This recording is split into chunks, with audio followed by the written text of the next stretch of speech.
I've been working 90-hour weeks for 2 or 3 weeks now. I'm tired. Well, for the money you make, you should work that much. As much money. Figure it out. Hey, the Kobe Bryant of police? Yeah, right. Please. Why don't you figure it out hourly? Bucky, I know you'll probably need a calculator for that. That is, yeah. No, we don't expect you to get paid by the hour. You do such a fantastic job. You know, we've been talking about security at the Dodge. Now, you know the gentleman who is now heading up security. Was he ever the former police chief? I don't know who's heading up security. I know that Charlie Beck's the police chief, and he said that I remember him making a comment that there's going to be a seal blue, but it's going to be Dodger blue. It's going to be LAPD blue after that incident, and I thought it was a really well, there is. Last night was. Yeah.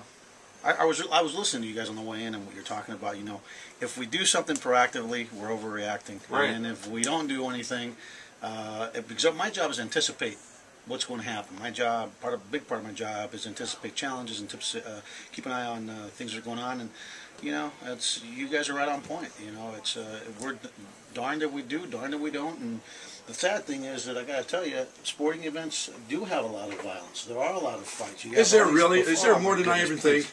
I mean, remember I was a coach. I was always down in the field and went to a bus. Yeah, but back in the day when you were young, you know, the stadiums held about 300 people. You know, sports weren't what they are today. I'm kidding. But you know, there is a lot of problems with violence at sporting events.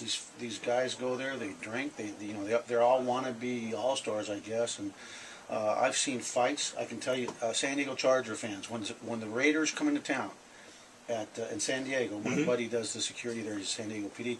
They have to put more police officers in the stands.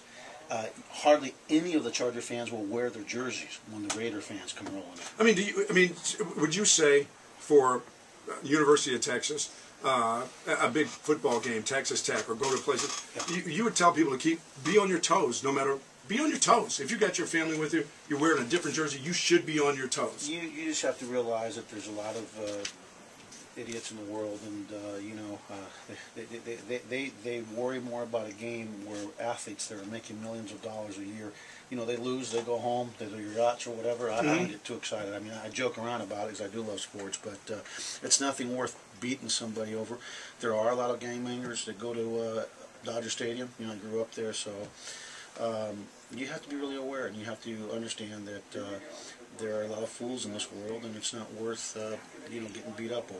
And I hope they catch that guy. I think they will. And I don't think people are going to hold out for 150,000.